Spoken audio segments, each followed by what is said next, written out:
Herkese merhaba. Bugün yapımıyla ve lezzetiyle çok beğeneceğinizi düşündüğüm bir tatlıyla geldim. Yoğun fındık kremasıyla İzmir bombasını anımsatıyor diyebiliriz. Ekranda da gördüğünüz gibi çok az malzeme ile hazırlıyorum. Hamuru sadece tereyağı, toz şeker ve undan oluşuyor. Yumuşamış 120 gram tereyağına 60 gram toz şekeri yediriyorum.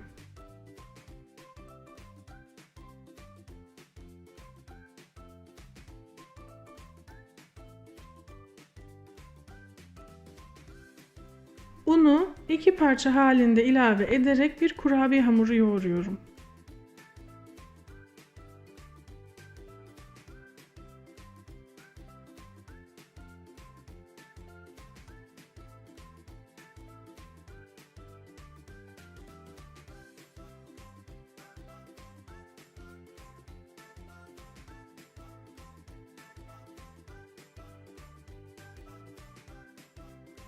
Hamuru iki eşit parçaya bölerek yuvarlıyorum.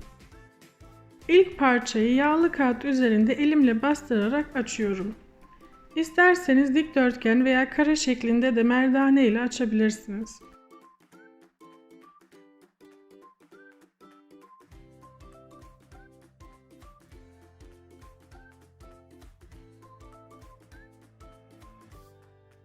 Hamurumun üzerine bol miktarda fındık kreması sürüyorum ve kenarlarında pay bırakıyorum.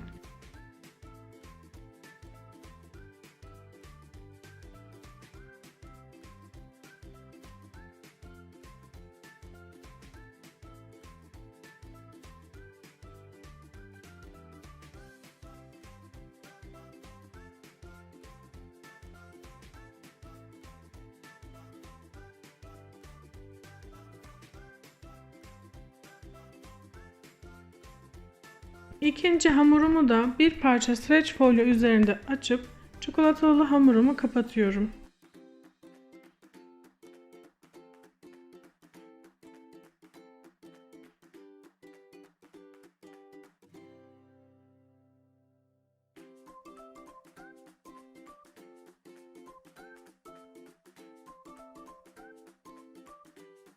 Kenarlarını bastırarak şeklini toparlıyorum.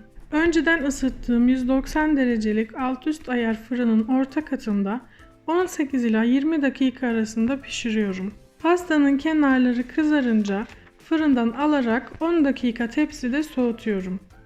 Sıcakken çok kırılgan oluyor. Tepsiden hareket ettirmeden soğumaya bırakıyorum.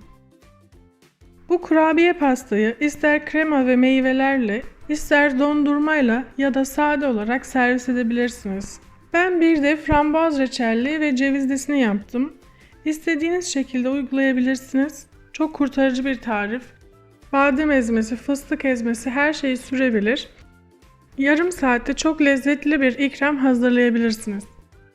Bu tarifi veya diğer tariflerimi deneyenlerden Instagram hesabıma desteklerini bekliyorum. Videomu beğenip abone olursanız çok sevinirim. İzlediğiniz için teşekkür ederim. Yapanlara afiyet olsun.